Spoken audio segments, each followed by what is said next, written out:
Hello, good evening, and welcome to another episode of Eye on Port. It is proudly brought to you by Goil Company Limited, the Ghana Ports and Harbours Authority, the Ghana Revenue Authority, Serene Insurance, and our new entrants and the new baby on board, the Integrated Customs Management System, ICUMS.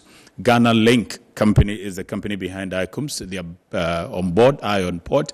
We say congratulations to them, and they deserve it for continue to pray for them to continue to do their work. Welcome on board, ICUMS. We are going to do a lot together on this program as far as ICUMS coming on board is concerned. Folks, you notice that the program is also coming to you rather at a different time from the usual, which is 6 p.m. Almost every Sunday. This time around, we're bringing it to 5:30 p.m. so that we can be able to go beyond the 1 hour period that we've had for some time now, because a lot of you had complained that you couldn't get the opportunity to phone in, text messages, and get responses from the experts that we always bring in the studio. So for that matter, Metro TV, the sponsors, the Ports and Harbours Authority, they've been generous to extend the time so that you can participate in the program, and then you get to also see other programs as well that they have for you from that industry. So henceforth, 5:30 p.m. is when the program starts. We're going to go on break. When we come back, a very important subject that's running around the industry, and I'm sure that the entire country very soon you'll be seeing it. So today, important, call a friend to sit around, because if you are interested in charges at the port, if you are interested in charges and how they affect the products and goods that are sold in the market, you ought to be interested in today's program. Let's return from the break quickly, and then we'll proceed with the program. Every now and again, Goil makes good things happen. This time, Goil has introduced Super XP Ron 95, a higher grade fuel loaded with additives and yet sold at the same price as normal fuel. Goil Super XP Ron 95 enhances engine performance like never before. It maintains the engine by keeping it clean from carbon deposits. Goil Super XP Ron 95 is designed to burn slowly and thus improves fuel economy, making you save money after several kilometers. Goil Super XP Ron 95 gives you a smooth driving experience, that is, less vibrations. Fill up with Goil Super XP Ron 95. Now there's no need to pay more for any higher grade fuel. Goil has that sorted. Goil, good energy. Electricity, pay your taxes. Our taxes, our future. Because you see, without our taxes, we wouldn't have good roads, good schools, better hospitals, street lights, and other very important social amenities. When we pay our taxes, we give our children free and quality education. Talga, my money too small. Why should I pay my tax? Look, small. Salifo, it doesn't matter how small or big your business or income is. You still have to pay your taxes. The little taxes from each and every one of us, when put together, could give your community clean water, or that deprived school with tables and chairs. Please pay your taxes. It is your responsibility. It is your civic duty. It is the law. Oh, how are you? Hi Yvonne, a few words please. Everyone is talking about the fire at your production house last week. How are you holding up? Has production stalled? No, not at all. My crew and everyone on my set is perfectly fine because I insure with Serene Insurance. As a matter of fact, I've had all my equipment replaced, including the vehicles that were affected. My workers have been sorted out. Even my production downtime has been covered. So it's all good. I have a meeting to attend to, so I have to get going. Sorry about that. Which insurance company did you mention? Serene Insurance, the new face of insurance, a member of First Sky Group.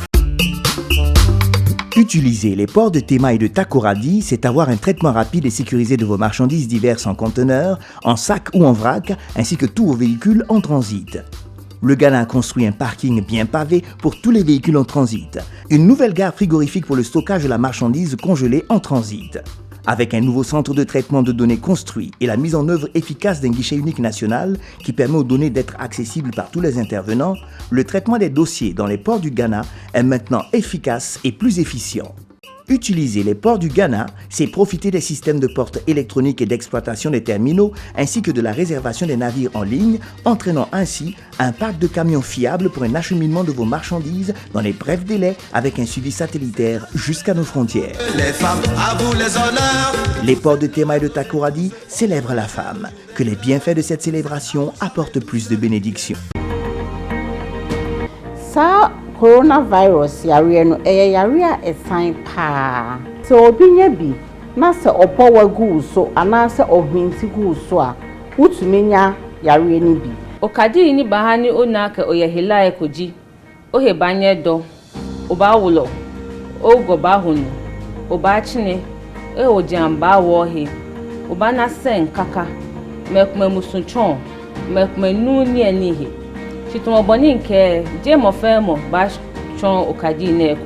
Coronavirus infection, the symptoms can range from mild, one of it being asymptomatic.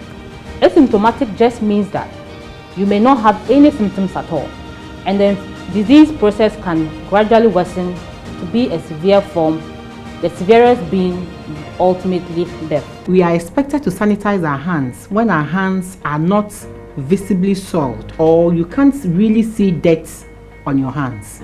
If you can see dirt on your hands, the best thing to do is to wash your hands with soap and the running water. If you're using any of the cloth face masks, always make sure you have a rubber bag ready to receive it when you remove it, or you have a bowl of warm soapy water in which you can place the mask and wash. Wash your mask, dry in the hot sun for at least 5 hours, and apply heat by way of ironing.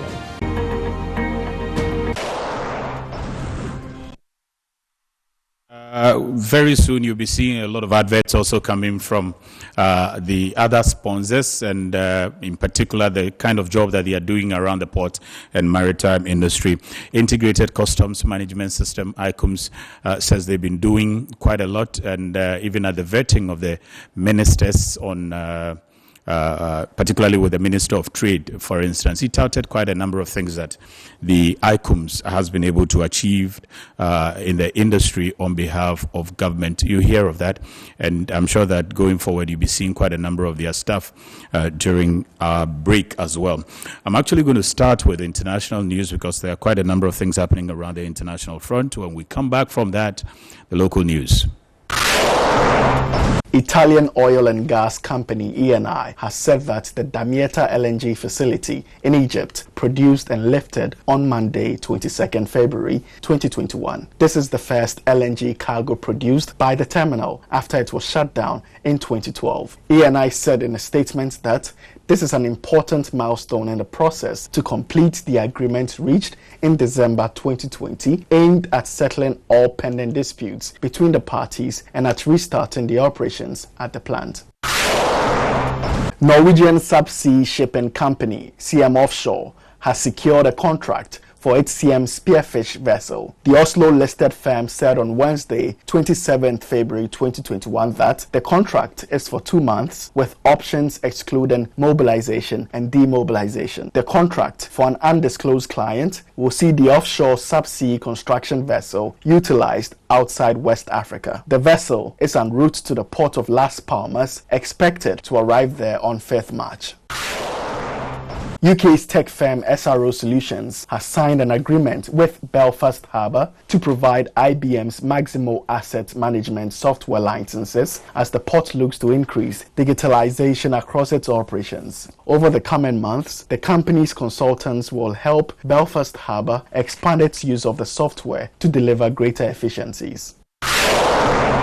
Australia's largest container terminal operator, DP World Australia, and the Maritime Union of Australia have finalized all 4 enterprise agreements at DP World's terminals, concluding a 2.5-year negotiation process for replacement agreements. The port operator said in a final ballot held on Monday, 22nd February 2021 at DP World Melbourne, saw the majority of employees vote in favor of their new enterprise agreement. With DP World's Melbourne agreement finalized, an agreement now in place at DP World's Brisbane, Sydney and Fremantle terminals, workplace negotiations at DP World Australia are complete.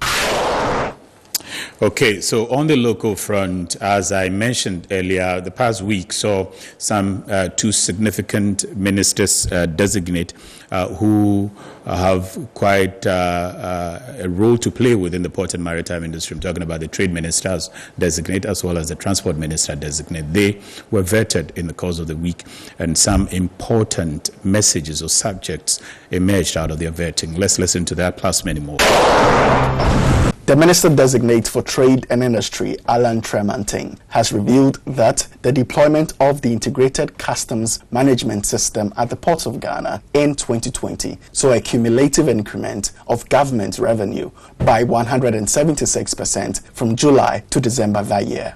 Taking a stand at the ministerial vetting by Parliament, the Trade Minister revealed that the deployment of ICUMS saw a 31% increment in revenue in August, 34% in September, 34% in October, and 35% in November.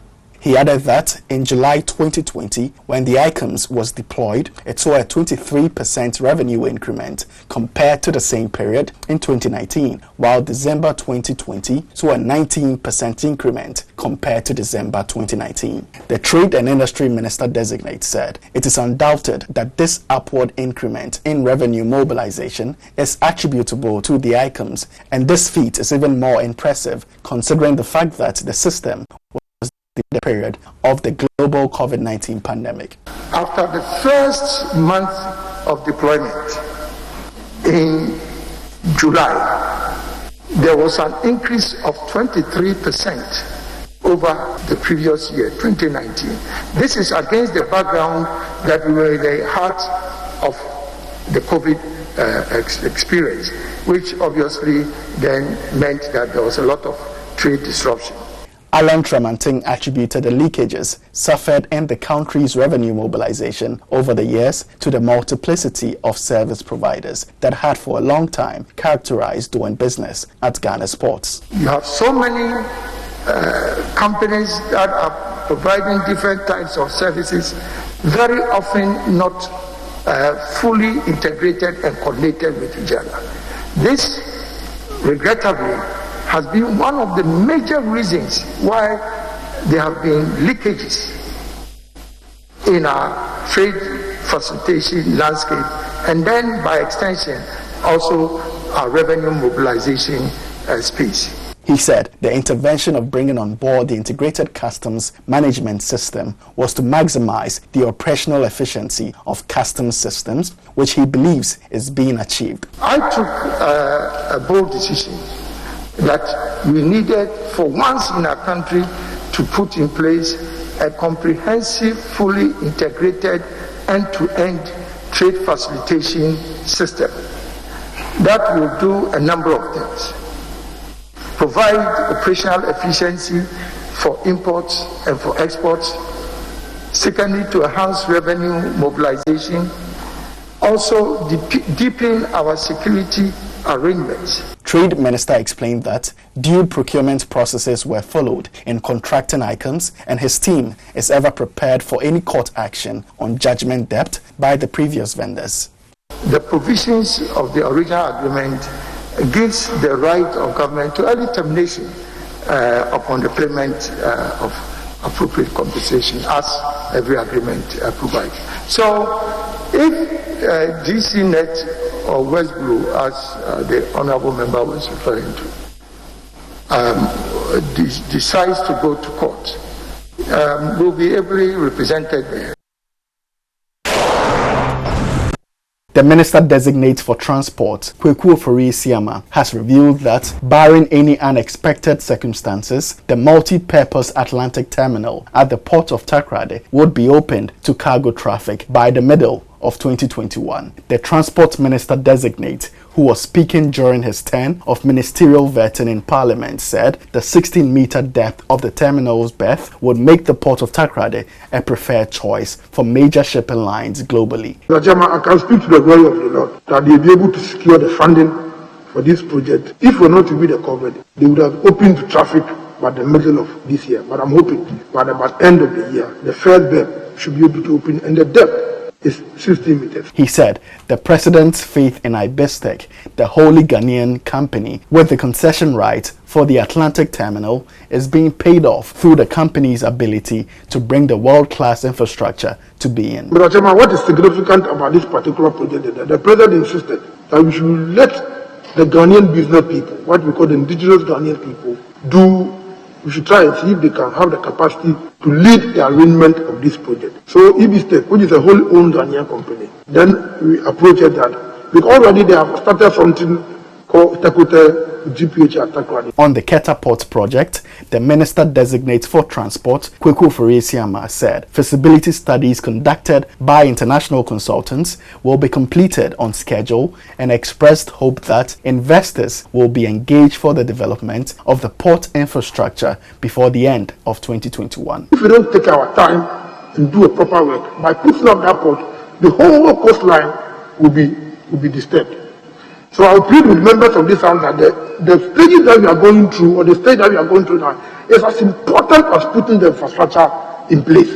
And I can assure you that between April and May, we will do our market sounding about Keta Port. We will start the market sounding about Keta Port for prospective investors. We will brief them about the port that we are putting in place. And I'm hoping that by the end of the year, we can start the real engagement of building the port. The Minister-designate, Kweku Ofori-Isiama, who has been in charge of transport since 2017, also revealed that, barring any setbacks, construction for the Buankra Inland Port will start at the end of March. But the information I'm having from them is that they feel the financial closure and they think that they can start at the end of March. So at the end of March, the real construction will take place. I think I have this wrong. Yeah, this mic up and down. Yeah. Okay. So I was saying that there was a sensitization program on this African Continental Free Trade Area. We're going to bring that to you. Also, of the state, the port security manager of TEMA Port bowed out and handed over to another gallant officer. All of that comes up next quickly. The Ghana National Chamber of Commerce and Industry, in collaboration with the Ghana Shippers Authority, has held a semi-virtual seminar in Accra on the African Continental Free Trade Area for the trading community of Ghana. The multidisciplinary seminar brought together experts from the legal practice, financial sector, customs, policymakers, as well as representatives of private sector to discuss how businesses can strategize to fully benefit from the Continental Free Trade Agreement. The Minister-designate for Trade and Industry, Alan Tremanting, in a speech read on his behalf by Dr. John Esiedu, revealed that the government has established key national institutional structures to oversee the implementation of the trade agreement, which include the AFCFTA Inter-Ministerial Facilitation Committee, the National Steering Committee, and technical working groups in 7 clusters identified in boosting intra-African trade. The Minister-designate for Foreign Affairs and Regional Integration, Shirley Ayokobuchi, represented by Bonaventure Ajavo, Director in charge of Economic, Trade and Investments Bureau at the Ministry, called for an effective response plan against COVID-19 in intra-African trading. The President of the JNCCI, Clement Osei Amoako, underpinned the significance of private sector participation for the success of the AFCFTA. The private sector's interest and support for the AFTA has been phenomenal. This is based on the premise that production and distribution of goods and services are largely undertaken by the private sector. The Chief Executive Officer of the Ghana Shippers Authority, Benonita Bismarck, lauded the important roles industry players are taking to sensitize traders to position them for success in the AFCFTA. So I'm happy that the opportunity provided for us to understand it and then propagate the information. Anthony Nyami Befi, a technical advisor at the Ministry of Trade and Industry, outlined the myriad of benefits of the single continental market, including the fact that it would boost economies of large-scale production. It will develop regional value chains and facilitate cross-border investment so that if it is properly implemented, we will be having a lot of made in African products. An assistant commissioner of the Customs Division of the Ghana Revenue Authority, Fetchen Akoto, emphasized the importance of the rules of origin in the trading protocols and encouraged the trading public to make use of the information published on customs digital platforms when making decisions on trading with other member states. Ghana has signed up to the agreement and has also ratified, so it's a state party. South Africa has signed up to and has ratified, so they are also state parties. So we can do business with them. Those that have signed and haven't ratified are deemed to be member states. So get the difference. When you are dealing with them, you should know the status of the countries that you are dealing with. David Ofosu-Dorte, partner at AB and David Law Firm and executive of Afro Champions Organization, discussed various forms businesses in Ghana can align their strategies with that of the AFCFTA strategy, especially by formalizing their methods. And for me, it is very simple. It will require that processes are reinvented at the business level and processes are reinvented at association level, so that in this reinvention, we can take advantage of this new era, which requires a reinvention to integrate into the wider African market. And the parade is breaking. A sending off and handing over ceremony has been held at the port of Tema for the outgoing port security manager, Colonel William Kwabia, who has now passed on the mantle to Colonel Emmanuel Nyante. Colonel William Kwabia served the Ghana Ports and Harbours Authority for almost a year from the Ghana Armed Forces, where he was Director of Intelligence Training at the General Headquarters. During his tenure, Colonel Kwabia was notable for instilling discipline among the various ranks, improvement of the intellectual capacity of security personnel, and improvement of equipment and infrastructure. The Director of the Port of Tema, Sandra Opoku, praised the outgoing port security manager's resilience and commitment towards his work, welcoming the incoming PSM. Colonel Kwabia, you have excelled, you have been professional, you have done your utmost best, and in the maritime parlance, I wish you fair winds and following seas as you move into another phase of your life. The outgoing port security manager expressed gratitude for the opportunity given him to serve at Ghana's largest commercial port. Working here has been a fantastic learning experience, and I'm thankful for the knowledge acquired while serving the good people of the industry. I'm living here today with a wealth of knowledge which I will always treasure. I can say that being here for the period has made me more complete and a well-rounded person.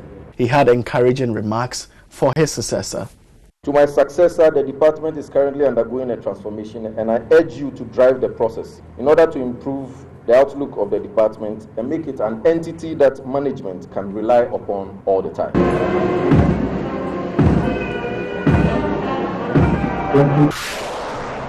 Beautiful. So we return once again after the short break, and we will commence the major discussions for the evening. Quite a number of you who have always expressed your desire to contribute to the program, Ohima, Paulina, a lot of all those of you in the industry that have already started seeing your text messages. You can contribute to the program when we commence, right after the program. Okay, I'm just told that we have a difficulty in going for that commercial break. That will be fixed, and then we can get back to it. So we're going to discuss the shipping line charges. Is that what it is? The shipping line charges, issue of shipping line charges and other port charges within the port. And my guests are already settled, and I've seen that they've taken good enough notes to educate you and get the understanding, because this is why it is important that you pay attention to this subject. We have heard the news that starting tomorrow, that is 1st of March, some charges are going to be adjusted.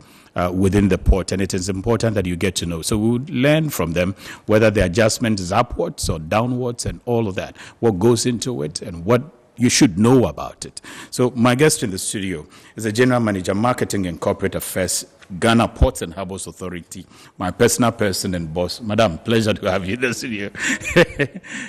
Since last year, you are looking pretty. In fact, almost all the men in the studio are also my bosses. I haven't seen since last year. Mazedi, pleasure to have you. Nice, thanks for having me. I'm told that. Okay, madam, your microphone is off. This microphone, the way it is, I have to be pressing and put it in shape before things come back. It's on. Okay. So, Mr. Eddie Akrong is the president, Ghana Institute of Freight Forwarders. Mr. Akrong, pleasure to have you in the studio. Thanks for having me. And the man I always hijack and fight before I drag him into the studio is Mr. Adamimo Rayana. He's executive member, Ship Owners and Agents Association. Mr. Rayana, pleasure to have you in the studio too. It's been a while. So I think I'll start with you, Masedi, because I have seen or cited something earlier, a release by you, it's signed by you, says Eddie Akrong, President, Ghana Institute of Freight Forwarders, appeal for intervention in issues of shipping lines, operations, and arbitrary charges in Ghana. You had this signed and written to the general, okay, the president representative. Okay, so I think it's to the minister. Wait, let me fix this quickly. A few things ought to be fixed. Let me read it quickly and then I can fix my chair. We write with warmth and well wishes as you await your confirmation as Minister Designate, but it's obvious we cannot wait to get you back into office to continue to steer the affairs of the ministry. We appeal to your good office, even in this capacity, to intervene in the matter that is slowly becoming a canker, and if left alone for a little while longer, will be a sure recipe for chaos in the sector. Several attempts have been made resolving issues involving the shipping lines, but all those efforts have come to no avail, and the woes of the trader and port users keep getting worse. So it looks like you have some issues with shipping lines and their charges. We believe the time has come to address the matter as you put it in that letter, which is what I hope that you address for us. What exactly is happening with shipping line charges that you have a problem with, and other charges as well? Once you start with that, we'll delve into all other charges and what we are expecting to see coming from FIRST as well. Thank you very much, Samuel. Just as you read, basically, there is a certain clear and present danger, looming in our ports. Most of the things we do in the port now, all the policies that are initiated, basically, I think, run towards one goal, that there was proper trade facilitation, reduction in the cost of doing business. All of this is facilitate trade. Talk about the AFCFTA, the paperless process. This was the whole idea. But I must say it is regrettable that where we're going now with the shipping lines, the issues, bothering with the shipping lines, is nothing to write home about. And if not arrested, it's not going to end well. Okay?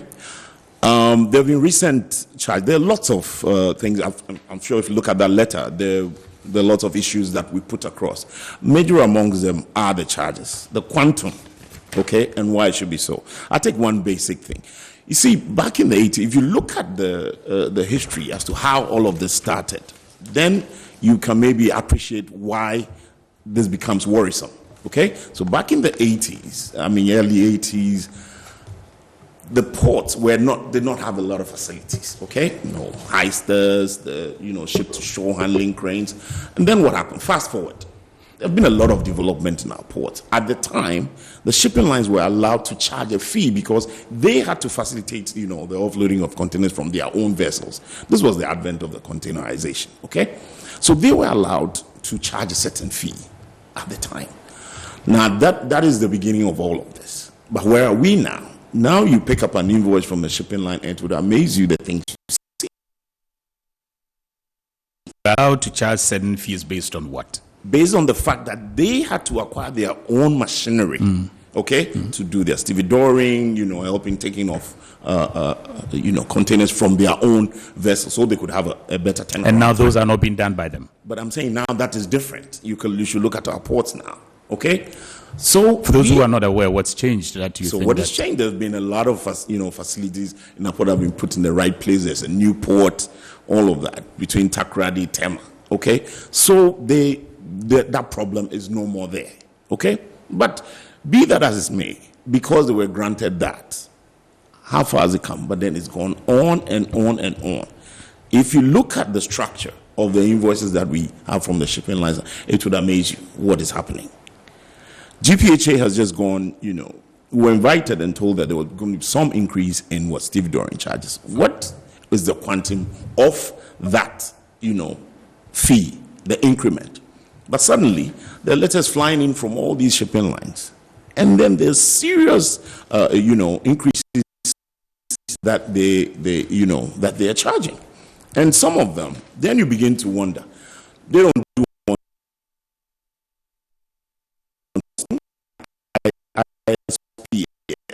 charges. These are things that we expect that every shipping line knows the custom of a port, so that before they set off, they know the custom of the port. So that is all factored into freight. It's okay if you charge some local charge, but then what is the quantum? Now we have all these charges in addition to the freight that is paid from the port of loading. So where does it stop? It doesn't end. So which of these charges do you want them to take off? Or what are you saying? Now,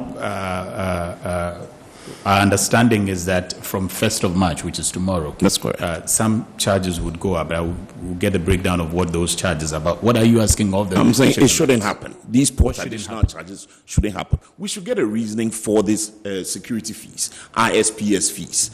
Charged by the shipping lines? Charged by the shipping lines. Container on stuffing. Do you know the handling? Were they being Port charged Authority before? charges us for handling on stuffing. Why is the shipping line? And I have it right here. One shipping line, as I said, we're increasing on stuffing charges from $35 to $70. What are you on stuffing anyway? Port additional charge from $115 to $230. And this runs through all of them. And that is the scary part. Because then you begin to sense some form of catalyzation. If we are not careful, you don't know where this is going to stop. And these are charges, you're saying that these are charges, these increments are now going to take effect, some of these charges that you just read out? From tomorrow.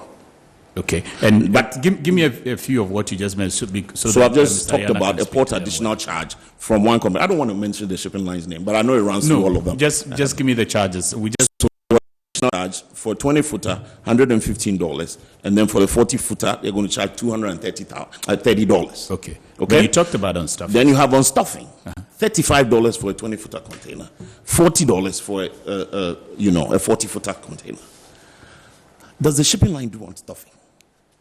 So then we need explanations. Is that all? So then if I have to go back to the invoices, that is when you find all the ISPS fees, ISPS charges, security charges, port additional charges, container cleaning fees, even container return fees. I mean, carrying the container from the empty container, empty boxes. Okay? That is a serious matter. But these had existed before, haven't they? No. Okay. I'm saying it before this, you mean? Yes, before now yes, that we're speaking. And these are the things we've been complaining over the years about, but nothing has been done Complaining about to who? To the ministers. We have gone to the ministers, This has been from my forebears. Way back. I have letters here now that I can show you, some dating as way back as, 2016. And I know even prior to that.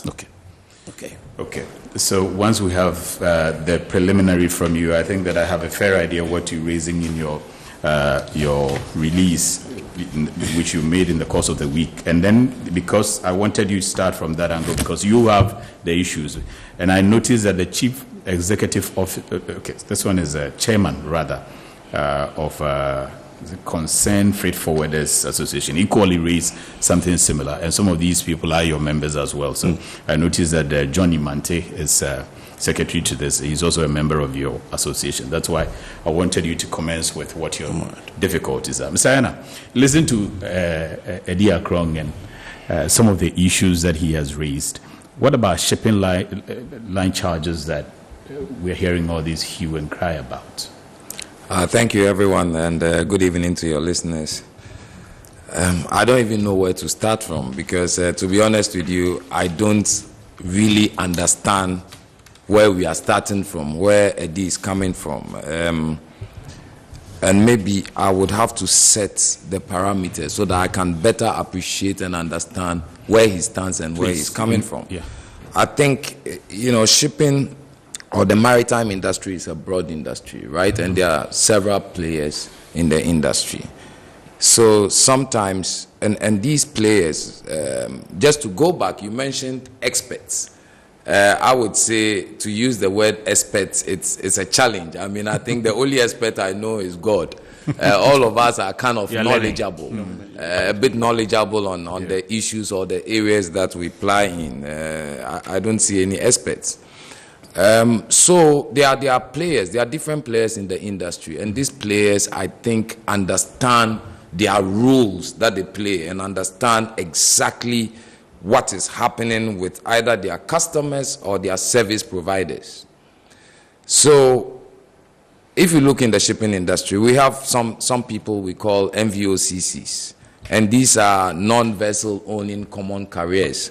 And then we have freight forwarders, and we have customs house brokers.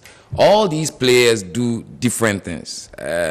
Non-vessel carriers hold themselves as like ocean transport providers. So they kind of negotiate with the shipping lines, either block space or what have you on vessels and guaranteed volumes. So they kind of understand what goes in and out of freight and other related charges. You have freight forwarders. They also sometimes negotiate freight rates with shipping lines, but predominantly they actually offer solutions, good solutions to their customers. That could be importers and exporters. And then we come to clearing agents or customs house brokers, who actually are considered, their focus is more locally based in the area in which they operate or in the country in which they operate. Just to shed some light, because I need for us to set the background and the principle well, so that when anyone is talking, I can appreciate where the person is coming from. I mentioned NVOCCs. What are some of the things they do? They conclude contracts of international carriage of goods with the shippers as carriers. They also tend to be shippers to the carriers. They receive cargo and deliver cargo as carriers. They issue their own house bills of lading. They collect freight and other service charges. They book space, just to mention but a few. Now, when you come to freight forwarders, predominantly what do? They arrange cargo movements to an international destination. They dispatch shipments from everywhere, all places. They prepare and process the documentation and perform related activities to shipments. And there are a lot of things they do. And now when you come to clearing agents and customs house brokers, it's a company or an institution or an industry accredited by a local customs or what have you, because they are licensed to operate within the borders of a particular country. And they are arranged to pass the relevant documents at customs. And they have in-depth knowledge in maybe HS code and what have you. So it's a trade. From my understanding, their operation starts after the cargo has been discharged.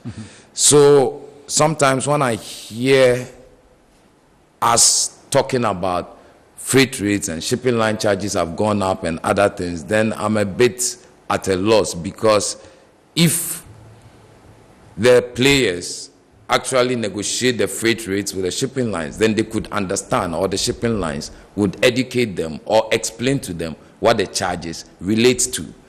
But I think this is not the case, because when I hear, like I did, talking of ISPS, cleaning fees, etc., and he's surprised that shipping lines are charging it, then I clench a little bit. But I understand. Then my understanding goes to say that maybe I should see as playing within that local space, that is after the cargo has been discharged. So admittedly, maybe they would they would be so talking about. So maybe you also have charges. a duty to be engaging them and making them understand some of these things. I can make an MVOCC fully understand because it comes to me and I deal with an MVOCC on a certain level, and I can make a freight forwarder also understand certain issues, and I can also make a customs house agent understand the area that they play, and if they want to go further, why not? We will sit down and address it. So which of these charges that he mentioned do you think goes beyond the space in which they operate? So you're saying that mostly their job begins when the cargo is discharged. But he's mentioned some of the things that go beyond where he starts coming in. Which of them do you think that he's mentioned that go beyond where he starts operating and he doesn't get it? I wouldn't try to be specific, but when you go to a shipping company, when you go to I think I've said this over and again. When you go to a shipping company or you approach a shipping line or an MVOCC and they have to, you want to ship with them, what they do is they provide a packaging material for you. Mm-hmm. Otherwise, you can as well ship your cargo in break bulk. So this packaging material is just to ensure that your cargo is transported in a safe way, and these packaging materials would have to be returned to where it came from. So the in and out of the packaging material is very important. Your cargo is in, it will be delivered, but the packaging material is being brought, which is the container, because of your item, and it has to be returned. So let's get that right. When you come to a shipping line and you want a container to ship, for instance, export, even in Ghana, you go to any of the shipping lines and you request for a container, they are obligated to give you a clean container. No holes, nothing. I mean, they are supposed, and when they give you a dirty container or whatever, you have to reject it. So when you get to the other end and you are also returning it to their agent or whatever have you, you also have to return a clean container. That's why you charge the cleaning fee. Exactly. That is why the cleaning fee exists in international shipping. I'm not here to justify or unjustify or say somebody's charges is high, or I would never talk of quantum, because I do not work in the shipping lines and their individual businesses. I do not know their cost base, but I can talk of the principle. So I'm here to talk about the principle. Yeah. But even as a member of the association, would you be able to share whether some of the quantums can be negotiated for the sake of people who do business with your members? Basic ocean freight is always negotiated. Like we keep saying, basic ocean freight is a commercial item. It's used as a commercial tool, and those ones are controlled by the shipping lines. They have leverage over them. That is why they can negotiate them.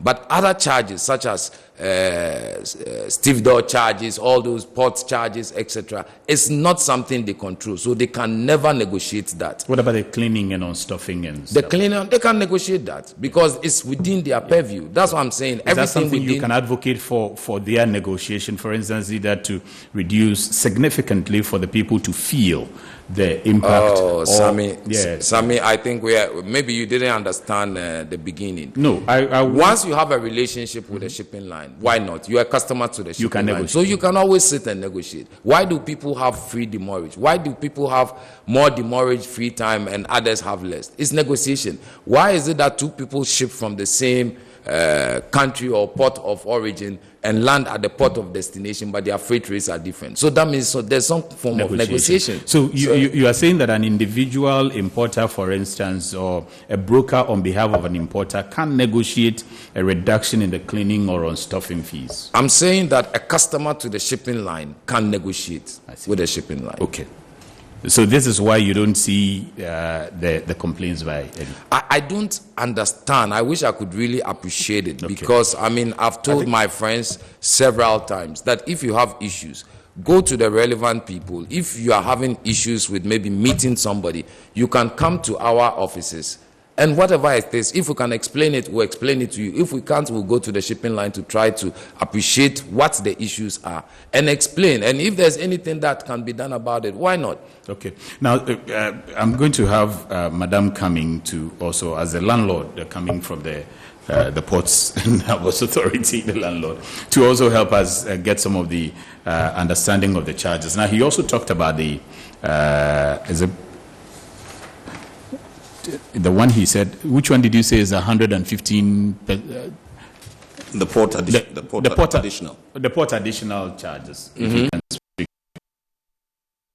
to some port additional charges from tomorrow. Yes, I think some shipping lines have gone out with their notification, and this didn't start today. This started from last year when the port intended. They have the prerogative to do that based on their business case and other things. And if the port is saying there's a service and that service is offered to a shipping line, and that service is going to be, or the cost of that service is going to go high, it's an operational cost. So the shipping line would also add it to their operational cost and charge it accordingly. In shipping or in any other business, when some charges are increased, sometimes the business can't absorb it. They would have to find a way of recouping it for them to also survive. And I think that is what it's a fair business practice. Okay. Unless somebody would tell me it's not a fair business practice. So in this case, we are seeing that increment from tomorrow as I think some have gone out. I know some have gone out, but I haven't personally seen particular. What are the specifics if you have? Do you have any specifics on those who have gone out and the amount involved? No, the port has increased certain charges that is related to operation of a shipping line. Okay. So they have also responded accordingly. Yeah. And it will be along those same lines. Like when he said port additionals, I'm sure those things would be calculated and seen what the effect is.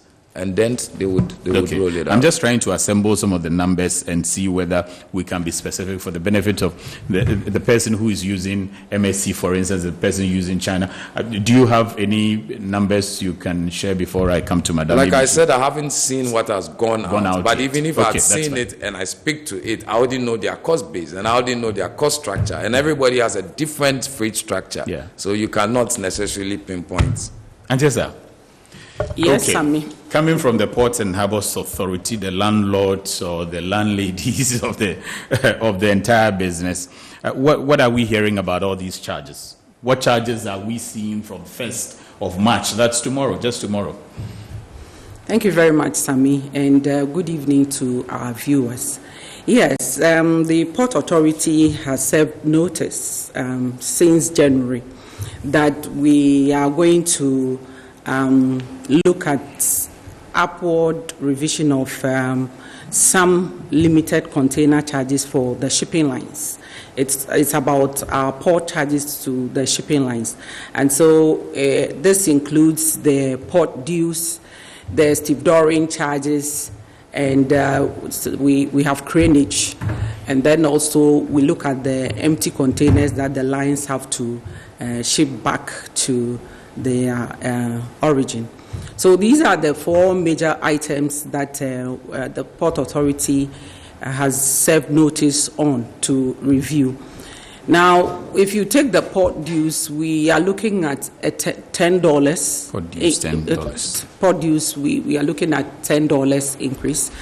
If you take the stevedoring charges, we are looking at $15. And then the craneage is going to be $5, and the empty containers is also going to be $5 on the 20-foot container. So if you put these 4, which is supposed to be paid by the shipping lines to us, you are going to have about 14.5% increments. And we actually had the engagement, like Mr. Yana said. This is not news. We had the engagements in 2020 to all stakeholders, and we were even due to implement this in October 2021, 1st of October 2021. We served the notice in July, but then the port community complained because at the time the shipping lines indicated that they were going to pass it on directly to the importer. And so when we engage with the representatives of the importers, the freight forwarders, and Importers and Exporters Association and all of them, they indicated that it was going to be difficult for them to absorb that directly.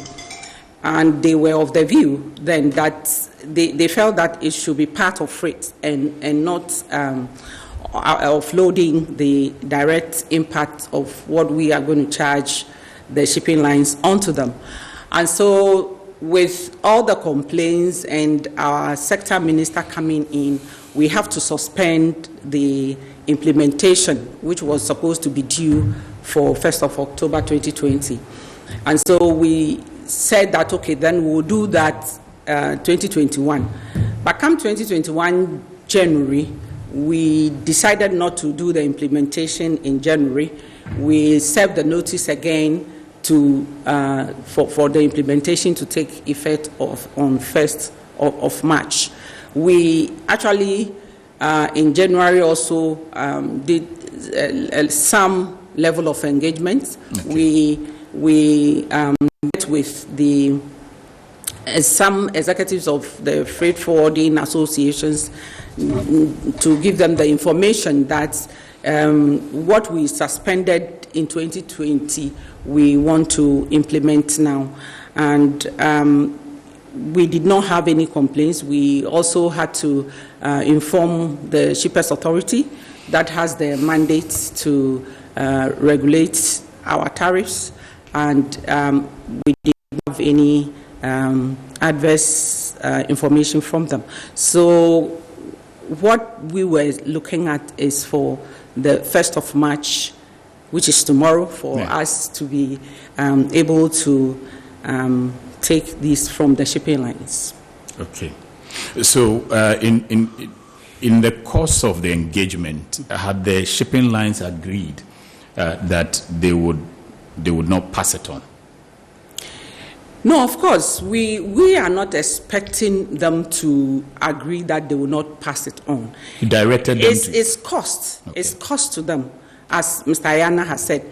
But our view is that these are liner. Like Mr. Ayana was trying to explain the dynamics of shipping and putting the various groups in perspective. I want to pick it from there. As far as we are concerned, most of the lines that are coming and picking the containers, handling the containers in our ports, are liner vessels. And the international shipping practice organizes the port charges in the freight normally. It is normal, and it is international practice that the port cost is one of the major part of the freight that is charged by liner, and on that liner terms, they want to look at how much it costs at the various ports of origin to load, and then how much it will cost them to offload at the destination ports. And so as a port authority, our argument is that why not? I mean, they have to absorb the cost as part of their total cost and see where they can absorb or where they have to pass it on. So we agree that they should look at it. But we don't agree with them that they should pass it on directly as part of the local charges as it is right now. We don't agree with them.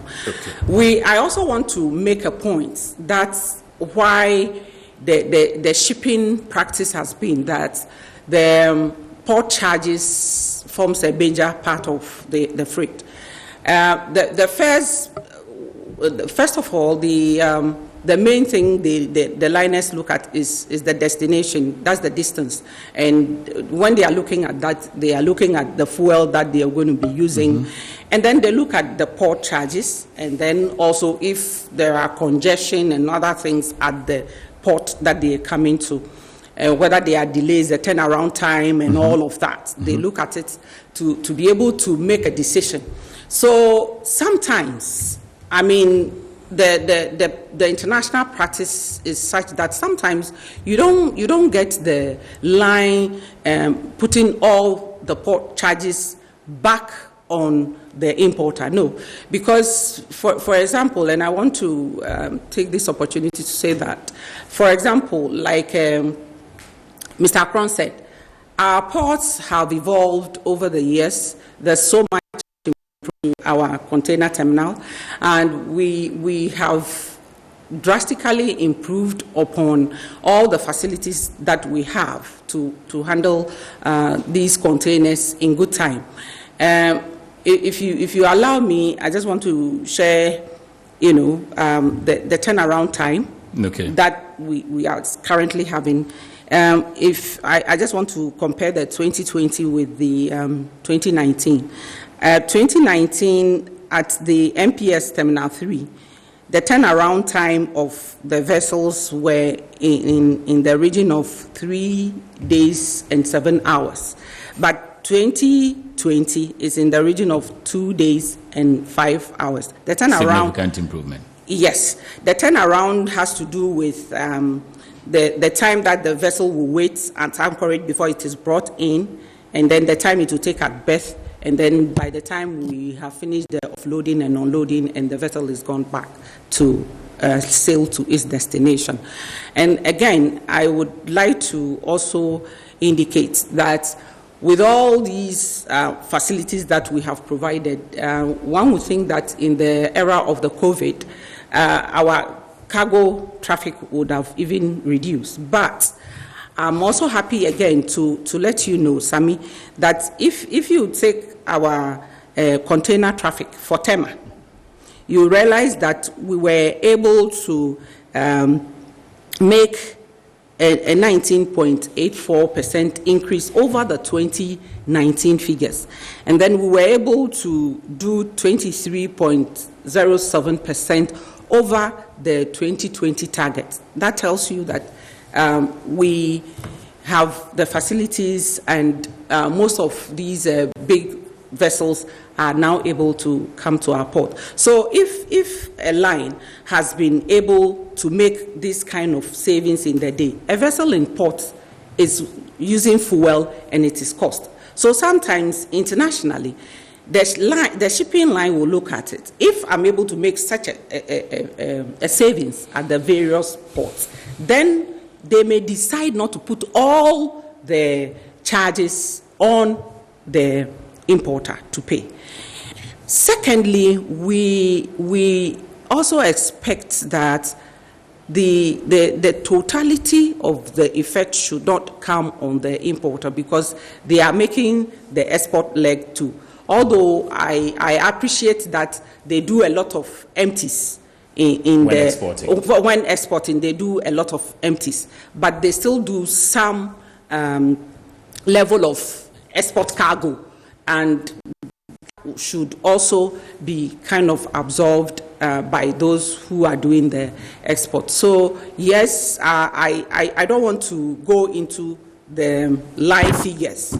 I don't want to go into them. Okay. But the general thing is that, yes, we expect them to recover costs, obviously, but then we thought that it should be part of freight, and it should not be part of the localized, and then they should also, Sami, begin to see the gains that they will make out of the investments that we have made in our port in recent times, and not pass on the port charges directly, all of it to the importer. To the importer. Okay. So if I get the breakdown, you have in terms of the monies, I heard you say port dues $10, $15, crane 5, container 5, now empty containers 5. Yes. Empty containers 5. So if I put them together, it's about $35. Yes. Am I yes. right? Okay. You are right. And you are saying that you expected that. And let me announce, though, that we are live on Facebook, we are live on YouTube. So those of you who are watching, I've seen some Facebook comments already. And the number that you can WhatsApp is 0559019177. The number that you can call at the appropriate time is 02055283353. So, Madam, yes, you were hoping that even though this 35% is on the shipping lines, they don't pass it on to Ghanaian importers or consumers. That's the case, and that they should absorb it in their freight, because some savings, out of the investments you have made, for which you are charging them this 35%, it should bring some benefits to them. So they should see that as their own cost. and not to pass it on. Not entirely right. I said clearly that we agree that they have to, because they are business entities, they have to match their costs with revenue and know what to do. So yes, once it's a port cost, it has to be looked at vis-a-vis their total cost of operation. But what I'm saying is that normally these are liners, and the liner port cost is a major part of the freight that they're charging already to this place. Now, we expect that if we charge them port cost, it will be part of their freight. It will be part of their freight. That's what we expect. Okay, but not to come down to the importer. Exactly. Well, of course, the importer is going to pay the freight. It's the same importer that is going to pay the freight. Yes, it's the same importer that is going to pay the freight. So what would be the difference if they pay the freight and it's on the freight as against if they are made to pay it from here? You know, that's what I said. In shipping charges that can be fees and charges that can be paid locally. And internationally, we have those ones too that have to be part.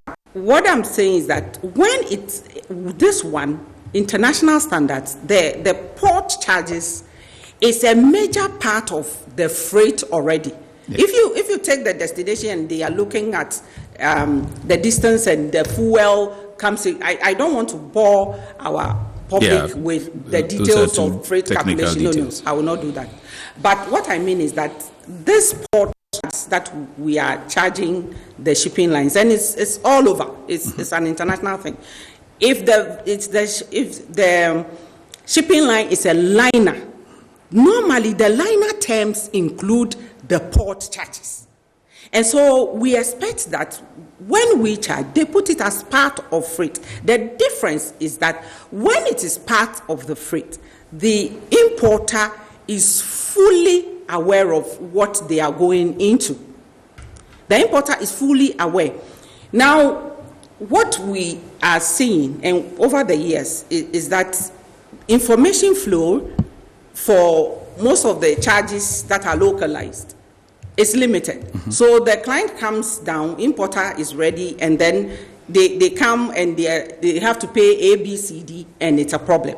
So we expect that this will be part of the freight.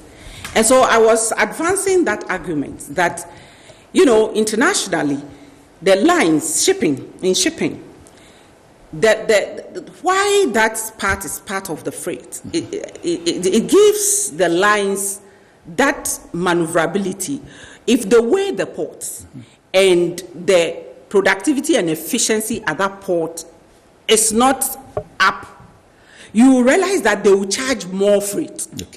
And if the efficiency and productivity at that port is better, the freight seems to be lower. So I was just giving the scenario that in recent times, with all these investments, which has made our container terminals more efficient, you know, and that's where I gave you the time in port and the fact that we, even in all these COVID, we've been able to increase our container handling quantum.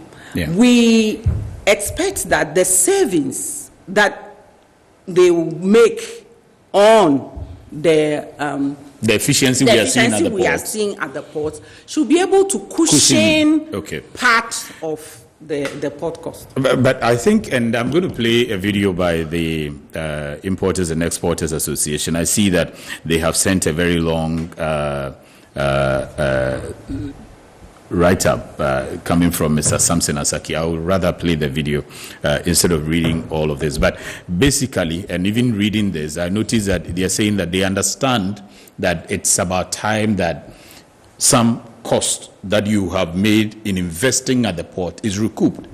And if I listen to Masedi as well, he equally said the same thing. So if we agree that the Port Authority at this point in time increases the tariff to the extent that it's been increased to, and you also attest that originally should have been in October last year thereabout, but they understood the times and they moved it into this year. Then do we have a problem at hand, Eddie? My brother, let me just, let's cut. And what would be your problem? Let's cut the chain. Let's talk about the basics. I think I listened to Antiesta, and the totality of all these the top-ups that they've made, the increases, is what, 14.5%? Yeah, 14.5%. You were asking for figures earlier. A figure of $35. So, but the totality of increase, yes, that's the 14.5%. Let me give you some figures that we have, and I'm giving you these figures because they have written to. Yeah, and even though Madam and Mr. Ayana didn't want to go let me mention some of the freight forwarders have already sent, so I'll read some of them. So PIL says the old rate is $77. Yeah, the new rate is going to be $132. Exactly what I have. MES says 61. The new rate is going to be 125. MSC says 65. The old rate now is going to be 120. I'm talking USD. Grimaldi's 55. The new rate is going to be 155. Now, my brother, this is what I'm saying. It's just it's a matter of principle. Take away the 14.5%. All these increases, nothing here. Everything here looks like 100% increase. Okay? My thing is that, where does it end? Because if the increase is 14.5, they're going. Then what next? Now, I don't want us to even just sit on these the Steve Doran charge or the increase in this charge, because there are other things that are happening which is all spiraling into costs. And we have talked about this severally.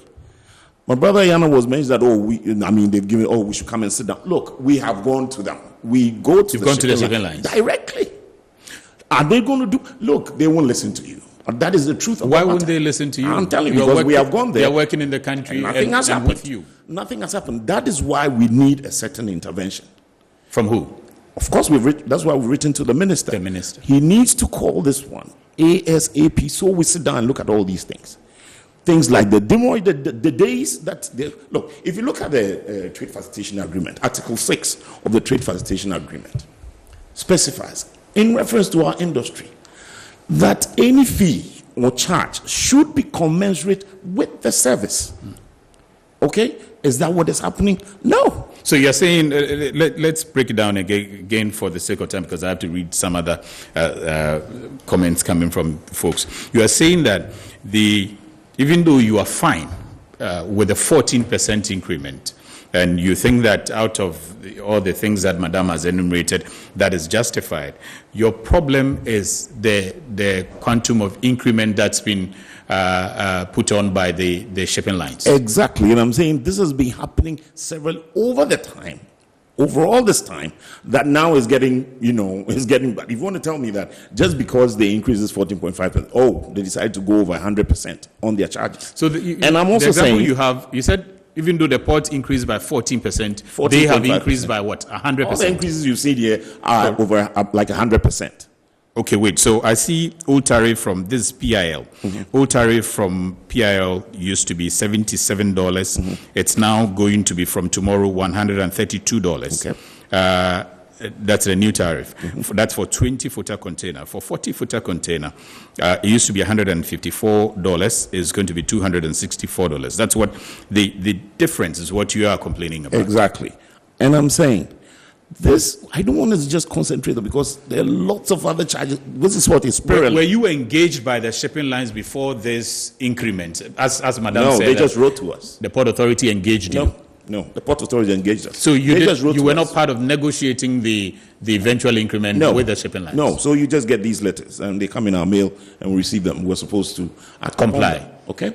So that is what I'm saying. That is the truth. That's the truth of the matter. So I have to tell you like it is. Ayana is laughing. He has a lot to punch. He knows what it is. So these were imposed on you. Do you think the charges are excessive? These have been dropped. I'll come back. This is what we're going to see from tomorrow. So I'll come back to some of the old ones that you feel that you haven't been able to talk about later. But let's deal with what's coming up tomorrow. And okay, you want to deal with that first, because Antiesta made some submissions that I think is not wholly, the picture. Okay, let me just get this picture from you because of what I got. So the PIL figures that I mentioned, for instance, says that it moved.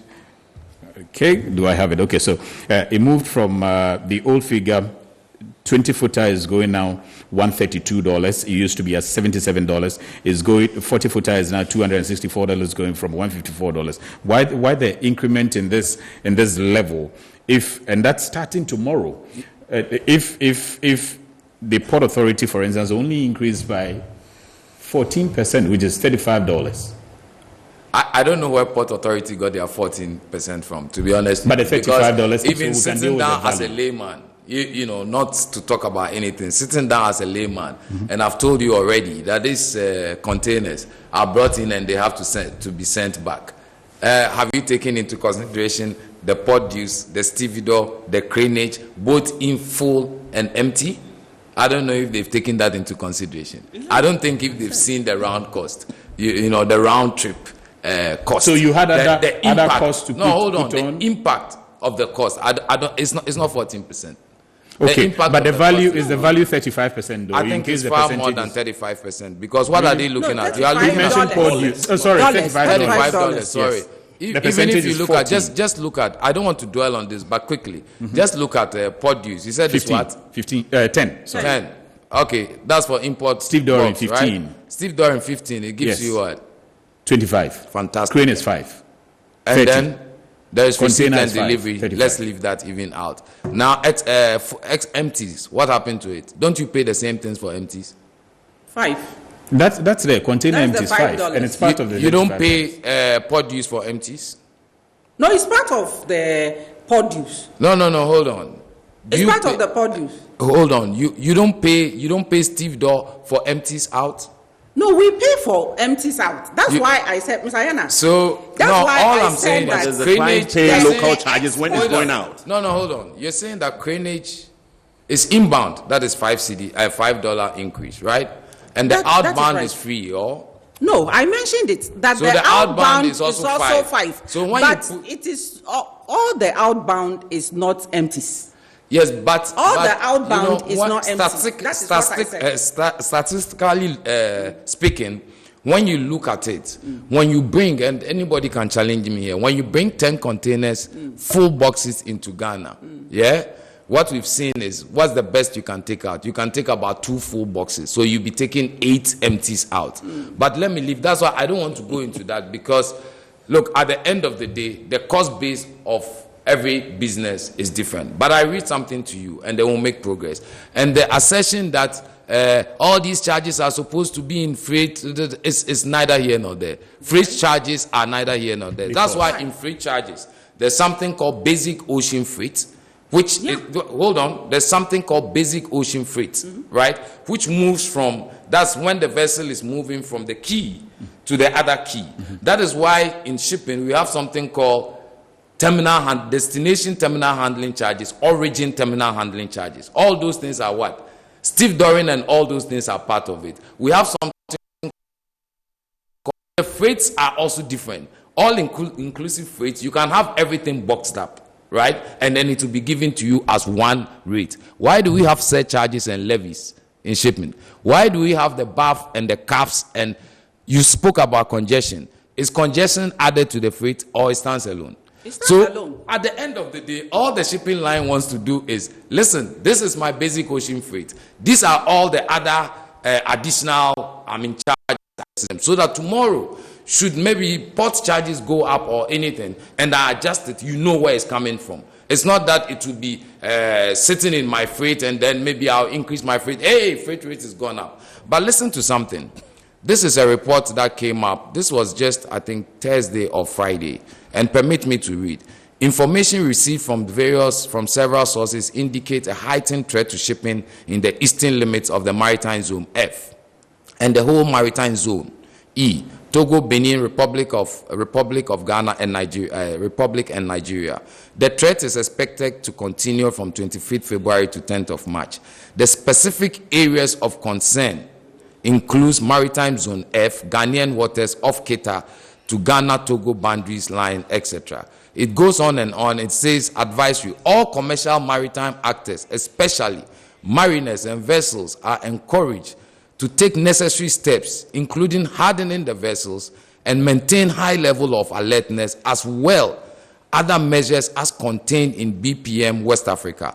All vessels calling or leaving the ports and anchorages across these areas are to avoid slowing down or drifting. If possible, security escorts should be arranged. All coastal states are requested to monitor vessel traffics in order to detect unusual movement and be prepared to intervene.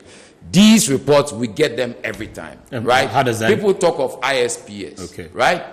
The shipping lines incur others. You know, the shipping is not just the vessel comes to the port, it drops the vessel. That is not the only cost. So give me the connection with the fees. At the end of the day, why is the shipping line coming into Ghana? Because of somebody's cargo, right? So they have to take, it's like taking an STC from, or any bus, maybe a private bus from TEMA to Kumasi.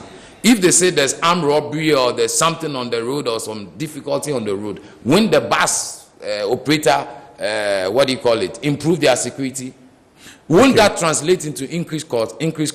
So it's not just about what they see, because at the end of the day, the port's 14% is not correct. When they sit down, and I wouldn't like to do that on TV. I get you, but I would wish. Let me say that. So, for what you have read, for instance, security threats and all of that, you are saying that necessitates some of the charges that you add. I'm just telling you about shipping if that's in the case, general. yes, in general. Exactly. So if that's the case, are you by any way inferring that this kind of increment that we are seeing now? You see, you are going back to the increment when I'm trying to say I'm not, because I don't want you to move away from them, because from tomorrow people are going to see the increment, and it's important we get it clear. So are you saying that what you read, and where did you get, where's the source of that, please? This is port security information. Okay, so because of some of the threats, security threats that you just read, is it part of the reasons why we are seeing the difference in the values of increment that you have? Because the Port Authority is increasing by $35, and you are increasing almost to $170. They are not increasing by $35. We just heard that from. You just heard that from this. Let me clarify. They are not increasing by $35. Let me clarify. Okay. I said it. I'm not sure Ms. Ayana was listening to me. And that was the point that I said. Exactly. I didn't want to go into the shipping line figures. I said it rightly, that the import leg sums up to 35. Mm-hmm. And the export leg, it is up to the line to know what to add to it. I said it clearly. So maybe it's possible that the lines have added the export leg to it. Is that what it is? Because the export leg should not be 100%, as in the import. As in, it should not be 35, Ms. Ayana, because I was telling you that even if it's 20%, exports we are going with, then what happens? That should be out. If the rest will be passed onto the importer, the export cargo that is going, empties are going. I said it rightly, that we have more empties than the full loaded containers that are being exported. So why would you, is it double? Are they doubling it? Ignoring that? That's why I said I didn't want to go into. But I know that they are looking at the export leg as well. So don't say that our figures are wrong. It's the import that is that. But the import, which is $35 in totality, is that 14.59%. But when you look at the exports and so, I don't know how much you are going to add to that. Ms. Ayana, is that the case? Have you added the export leg to it? I also want to correct that notion. That I mentioned clearly that I am talking about liner here.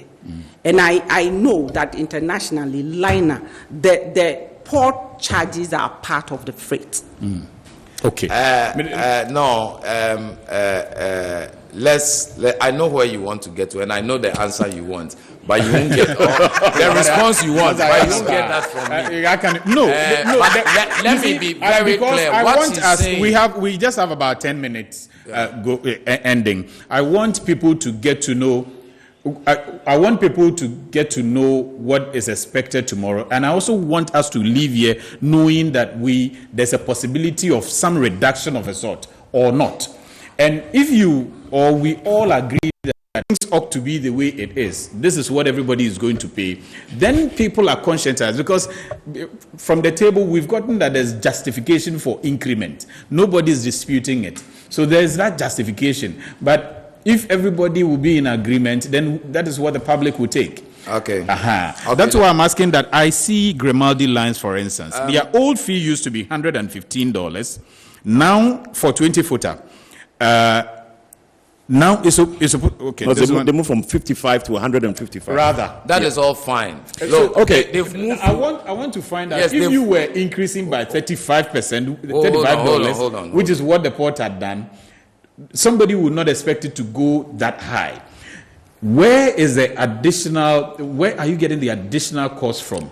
How did you go that high? You see, the port has increased certain charges. Do they know the impact on the shipping lines? So is it the hold on. Do they know the impact of that increase on the shipping lines operation?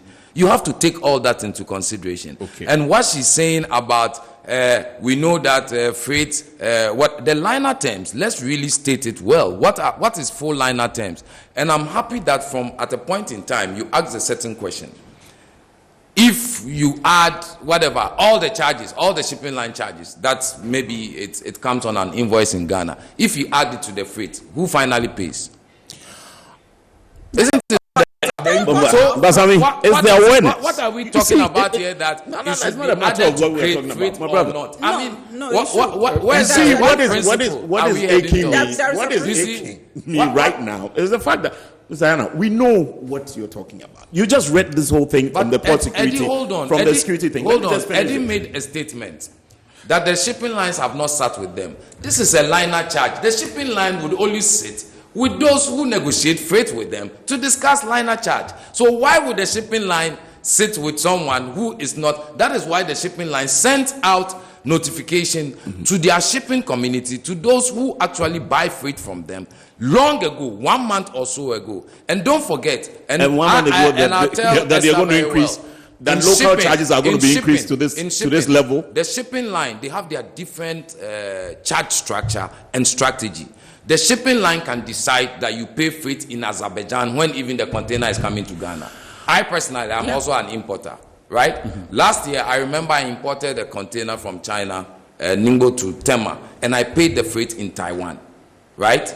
So where you pay freight, where the cost of work, at the end of the day, I'm still going to pay all let me make it. Miss Ayana, at the point of paying this freight, at the point, I said all the charges, but it will not be termed at the point of paying this freight, nobody tells you that when you get to Ghana, no, hold on. Okay. Let me. At the point of paying that freight, there's a contribution for you. A liner charge means all port additional is a liner charge. Yes, it's a liner charge. It should be part of the freight. What do you mean by it should be included in the freight, or is that what you are saying? No, you just said something. You just read the security thing about, and we all know the build up in freight. The bunker charges, the CAF currency. Oh, you said ISP is a bad charge. I didn't say it was a bad charge. No. Let me just get this straight. Let me just get this before. He just read this whole thing about. Yeah, but I'm coming. When they're coming this way. Let me get this. Let me get this for you. When you are bringing stuff to any port, if you know, and Esther mentioned earlier, if even there is the workers at GPHA have gone on strike, you can even increase that. Add that to your freight, because you know that for this particular port there is trouble. Yeah. If there is war, there is increase. Yeah, that's clear. But that is clear. You do not make these local charges known to the client before he gets here. Mr. Ayana, the difficulty is that from tomorrow, some folks, Ghanaians, importers, or every ordinary person is going to pay some extra money on shipping lines, on shipping. And that includes, if you take PIL, for instance, that I read earlier, $77, what used to be $77, is now going to be $132. Now, I'm getting the information that from the Port Authority, $35 is what was placed on it. If I'm looking at this, then I was expecting to see just about $105 thereabout, but I'm seeing $130. All I'm asking is, Where is the rest coming from? And can something be done about that? Because that's the bone of contention. People feel that you have astronomically increased. And somebody needs to check the shipping lines to reduce. Okay, somebody should go and sit with the principals and tell them to reduce their liner charges. It's very simple. Maybe you guys are not listening to me. What I'm saying is all these surcharges in shipping, there are surcharges and there are levies, right?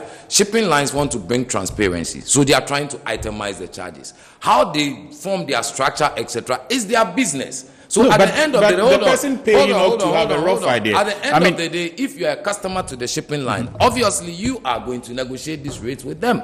And when you sit with them, they would explain why this cost drivers. At the end, I cannot sit here and say PIL is higher or somebody is lower. Or Sammy, the cost of shipping, handling charges, as well as clearing and other port charges are extremely high, and the consumer end up bearing these costs. The charges have nothing to do with the forwarder. The charges are levied by the agents of the shipping lines. It's not just the port charges; it's the price of the skirts plus the port and shipping. This is Muftau from Tamale. This one says. Okay, took a picture. This is coming from, I think, Facebook. Let me be sure. Some of the cost of shipping, handling charges, as well as that is what I read from Muftau in Tamale. Good evening. The program is very well appreciated. However, please, are you keeping safe? Do you have enough distance between you? This is Elvis Shadow from Sogakope. Indeed, Elvis, the distance between myself and the folks here are very well covered, so never worry at all. Clement Boateng, acting first vice president, says, tell Mr. Ayana that there is an LI that regulates their activities, so they can't just wake up and be increasing their tariffs. The vessels that come here are the same vessels that also operate in the sub-region. Can he tell these increment is also applied in Nigeria or Togo? Now, let me ask that, Madam, quickly. With these charges that we're likely to see coming from the lines from tomorrow, how would that make us in terms of competing with our neighboring port? What difference are we likely to see? Are there going to be differences, any difference at all? Oh, of course. You know, the whatever difference there is already is what it will be.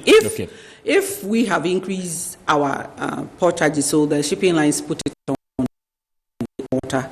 If the port charges have not been increased in the other ports, obviously, then we have our port being more expensive. But it depends on what they were charging before our increment and all that. So you cannot just say it's because we have done this increment. For example, if you take Abidjan, for example, I know the waiting time of vessels are so high now at the place over a week and all that. And let me pick Johnny from Tema, Madam. Hello, Johnny.